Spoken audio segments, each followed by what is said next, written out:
Charles Dickens. A Tale of Two Cities. Book the Third. The Track of a Storm. Chapter 14. The Knitting Done. In that same juncture of time when the 52 awaited their fate, Madame Defarge held darkly ominous counsel with the Vengeance and Jacques III of the revolutionary jury. Not in the wine shop did Madame Defarge confer with these ministers, but in the shed of the wood sawyer, erst a mender of roads. The sawyer himself did not participate in the conference, but abided at a little distance, like an outer satellite who was not to speak until required, or to offer an opinion until invited. "But our Defarge," said Jacques III, "is undoubtedly a good Republican? Eh? There is no better," the voluble Vengeance protested in her shrill notes, "in France."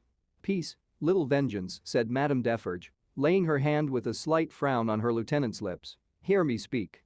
My husband, fellow citizen, is a good Republican and a bold man. He has deserved well of the Republic and possesses its confidence. But my husband has his weaknesses, and he is so weak as to relent towards this doctor. It is a great pity," croaked Jacques III, dubiously shaking his head, with his cruel fingers at his hungry mouth. "It is not quite like a good citizen. It is a thing to regret." "See you," said Madame, "I care nothing for this doctor. He may wear his head or lose it, for any interest I have in him, it is all one to me. But the Evermond people are to be exterminated, and the wife and child must follow the husband and father." "She has a fine head for it," croaked Jacques III. "I have seen blue eyes and golden hair there, and they looked charming when Samson held them up. Ogre that he was, he spoke like an epicure." Madame Defarge cast down her eyes and reflected a little. "The child also," observed Jacques III, with a meditative enjoyment of his words, "has golden hair and blue eyes. And we seldom have a child there. It is a pretty sight. In a word," said Madame Defarge, coming out of her short abstraction, "I cannot trust my husband in this matter. Not only do I feel, since last night, that I dare not confide to him the details of my projects, but also I feel that if I delay, there is danger of his giving warning, and then they might escape." "That must never be," croaked Jacques III. "No one must escape. We have not half enough as it is. We ought to have 60 a day. In a word," Madame Defarge went on, "my husband has not my reason for pursuing this family to annihilation, and I have not his reason for regarding this doctor with any sensibility. I must act for myself, therefore. Come hither, little citizen." The wood sawyer, who held her in the respect, and himself in the submission, of mortal fear, advanced with his hand to his red cap. "Touching those signals, little citizen," said Madame Defarge, sternly, "that she made to the prisoners, you are ready to bear witness to them this very day?" Why not?" cried the sawyer. "Every day, in all weathers, from 2 to 4, always signaling, sometimes with the little one, sometimes without. I know what I know. I have seen with my eyes." He made all manner of gestures while he spoke, as if an incidental imitation of some few of the great diversity of signals that he had never seen. "Clearly plots," said Jacques III. "Transparently. There is no doubt of the jury?" inquired Madame Defarge, letting her eyes turn to him with a gloomy smile. "Rely upon the patriotic jury, dear citizeness. I answer for my fellow jurymen. Now, let me see," said Madame Defarge, pondering again. "Yet once more. Can I spare this doctor to my husband? I have no feeling either way. Can I spare him?"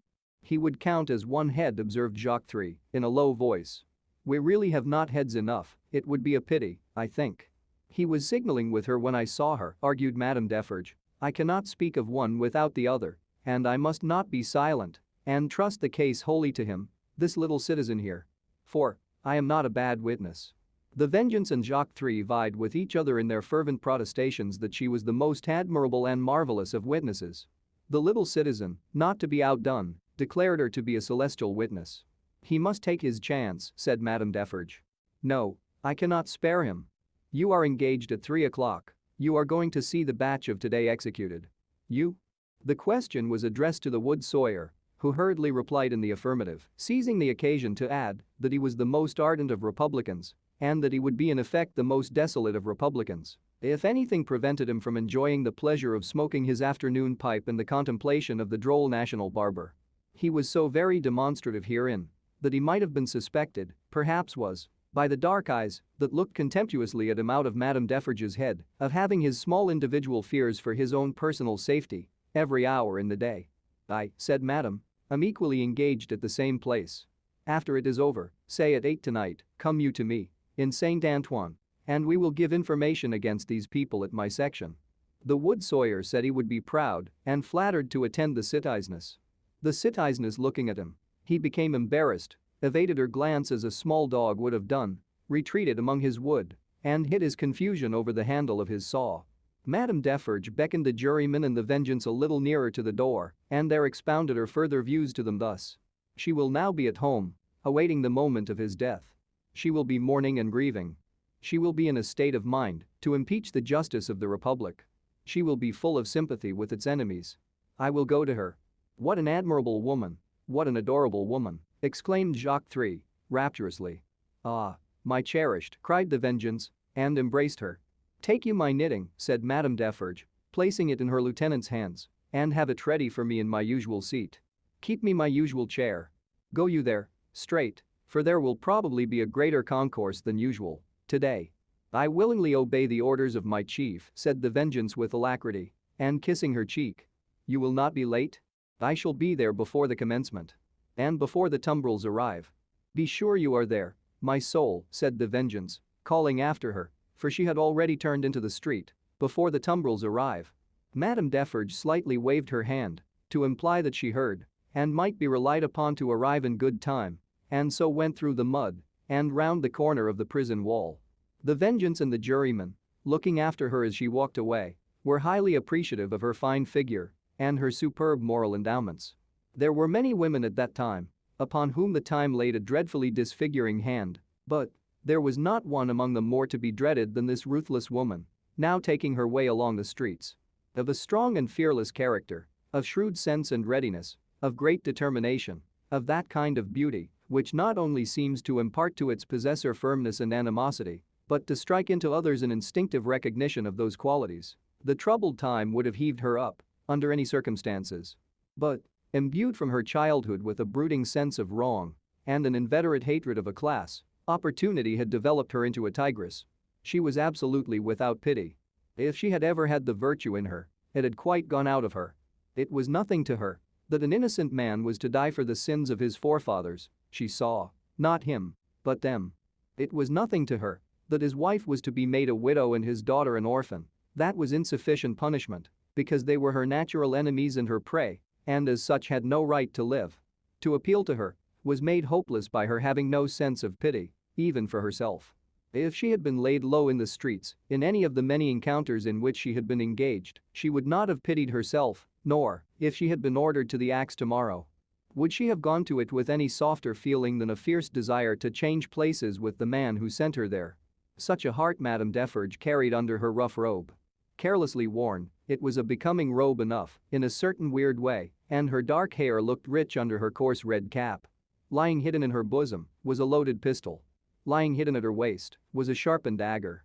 Thus accoutred, and walking with the confident tread of such a character, and with the supple freedom of a woman who had habitually walked in her girlhood, barefoot and bare-legged, on the brown sea sand, Madame Defarge took her way along the streets. Now, when the journey of the traveling coach, at that very moment waiting for the completion of its load, had been planned out last night, the difficulty of taking Miss Pross in it had much engaged Mr. Lorry's attention. It was not merely desirable to avoid overloading the coach, but it was of the highest importance that the time occupied in examining it and its passengers should be reduced to the utmost, since their escape might depend on the saving of only a few seconds here and there. Finally, he had proposed, after anxious consideration, that Miss Pross and Jerry, who were at liberty to leave the city, should leave it at 3 o'clock in the lightest wheeled conveyance known to that period.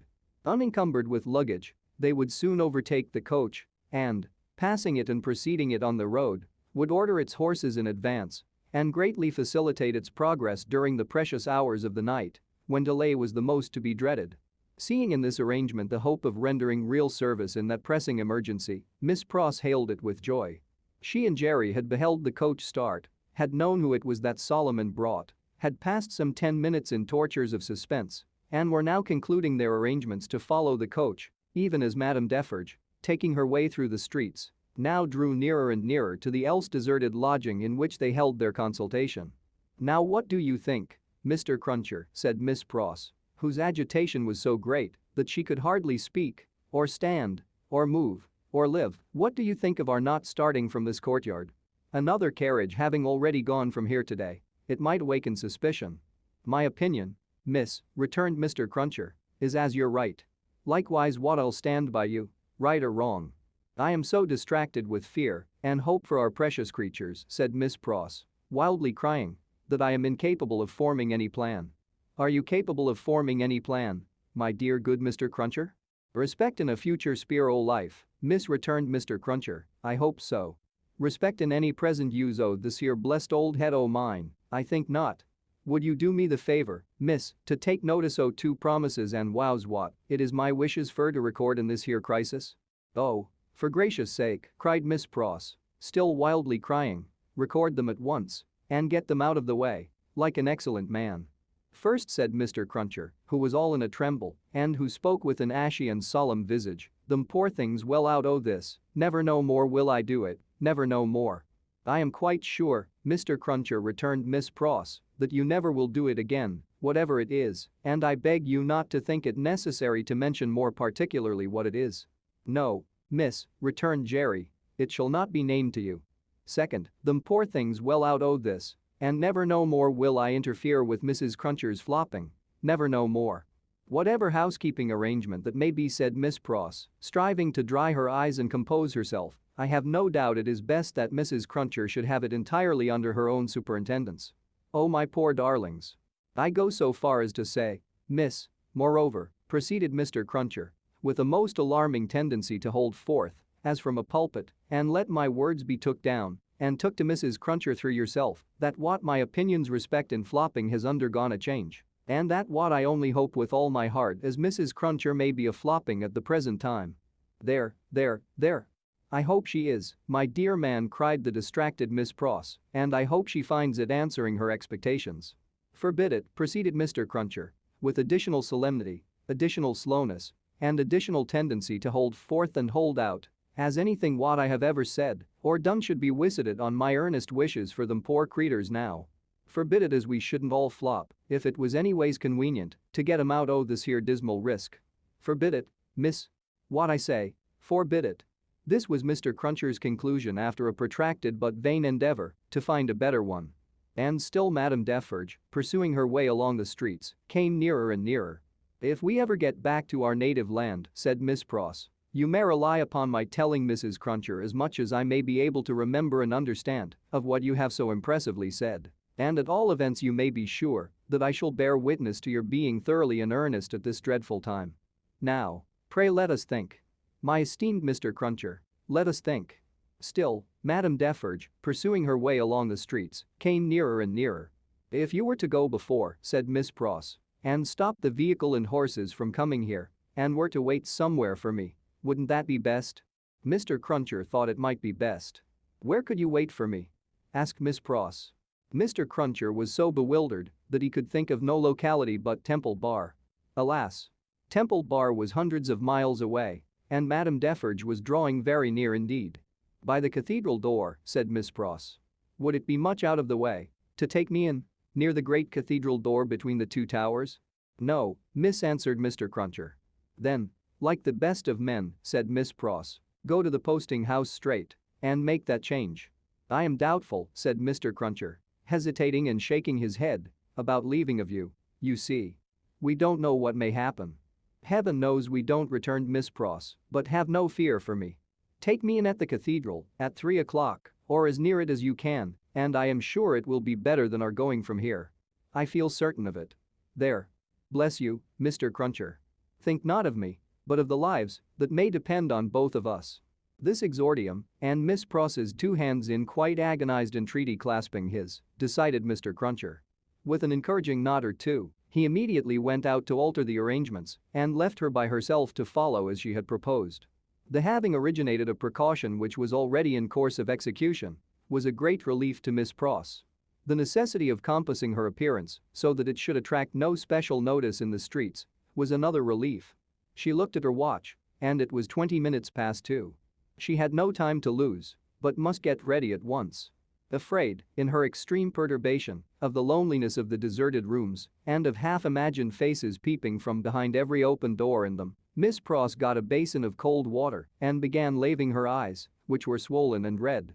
Haunted by her feverish apprehensions, she could not bear to have her sight obscured for a minute at a time by the dripping water, but constantly paused and looked round to see that there was no one watching her. In one of those pauses she recoiled and cried out, for she saw a figure standing in the room. The basin fell to the ground broken, and the water flowed to the feet of Madame Defarge. By strange stern ways, and through much staining blood, those feet had come to meet that water. Madame Defarge looked coldly at her and said, "The wife of Evremond, where is she?" It flashed upon Miss Pross's mind that the doors were all standing open and would suggest the flight. Her first act was to shut them. There were 4 in the room, and she shut them all. She then placed herself before the door of the chamber which Lucy had occupied. Madame Defarge's dark eyes followed her through this rapid movement and rested on her when it was finished. Miss Pross had nothing beautiful about her. Years had not tamed the wildness or softened the grimness of her appearance, but she too was a determined woman in her different way, and she measured Madame Defarge with her eyes, every inch. "You might, from your appearance, be the wife of Lucifer," said Miss Pross, in her breathing. "Nevertheless, you shall not get the better of me. I am an Englishwoman." Madame Defarge looked at her scornfully, but still with something of Miss Pross's own perception that they two were at bay. She saw a tight, hard, wiry woman before her, as Mr. Lorry had seen in the same figure a woman with a strong hand in the years gone by. She knew full well that Miss Pross was the family's devoted friend. Miss Pross knew full well that Madame Defarge was the family's malevolent enemy. "On my way yonder," said Madame Defarge, with a slight movement of her hand towards the fatal spot, "where they reserve my chair and my knitting for me. I am come to make my compliments to her in passing. I wish to see her."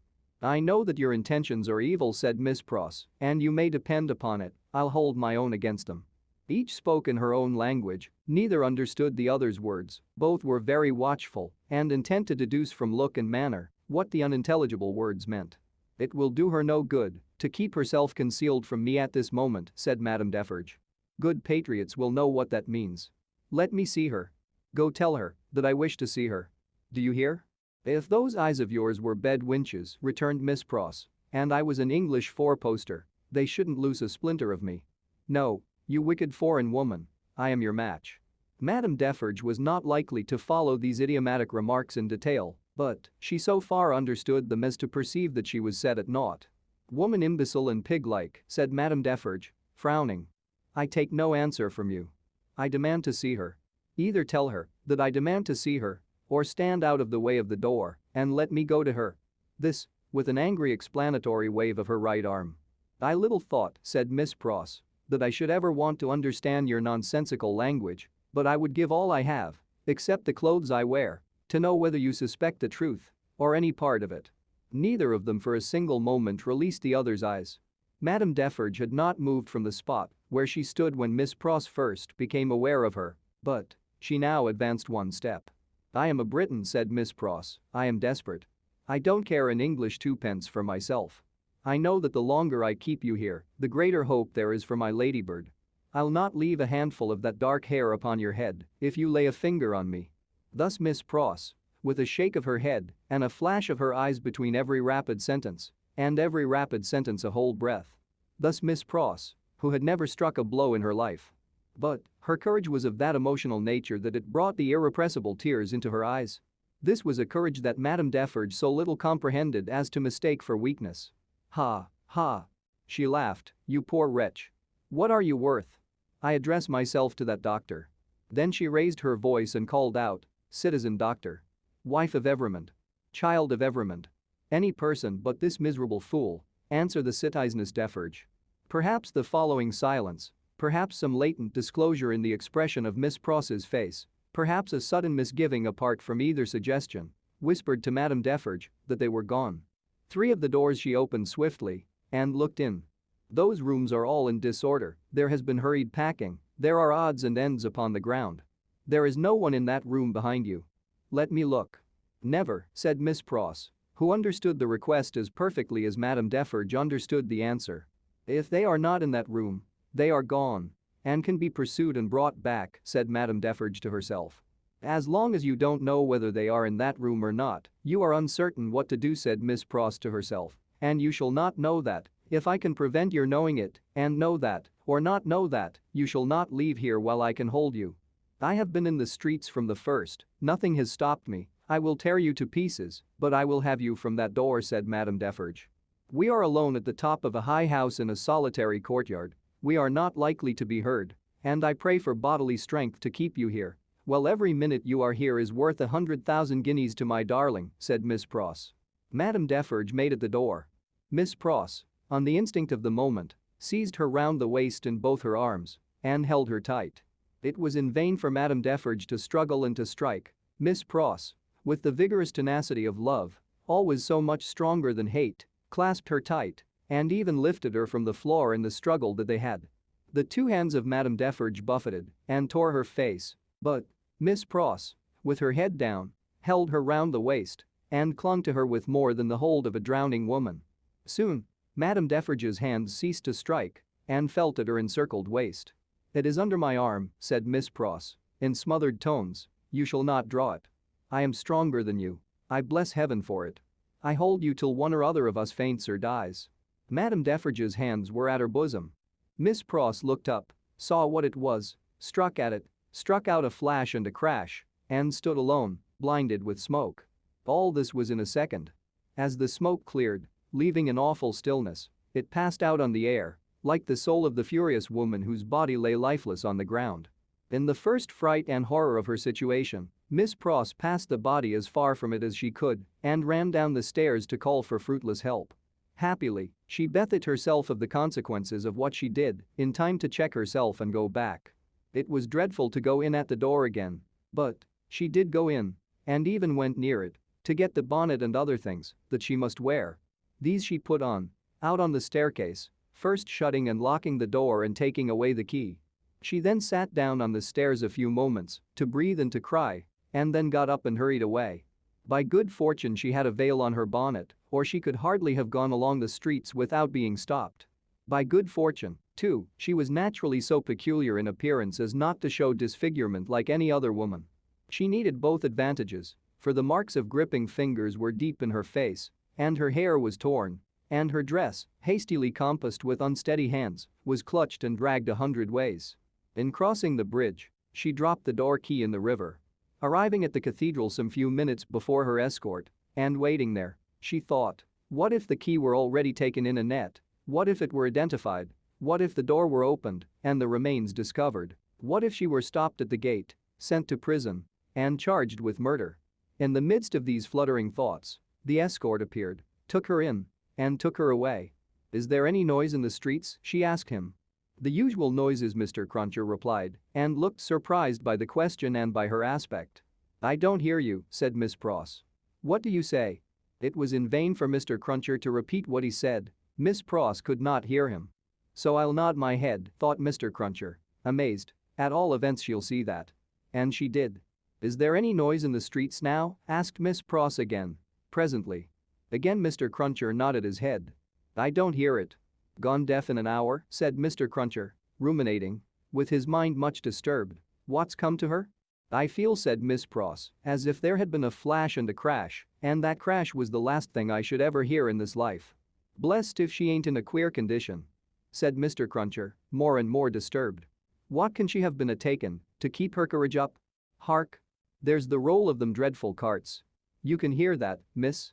"I can hear," said Miss Pross, seeing that he spoke to her, "nothing." "Oh, my good man, there was first a great crash, and then a great stillness, and that stillness seems to be fixed and unchangeable, never to be broken any more, as long as my life lasts. If she don't hear the roll of those dreadful carts, now very nigh their journey's end," said Mr. Cruncher, glancing over his shoulder, "it's my opinion that indeed she never will hear anything else in this world." And indeed she never did.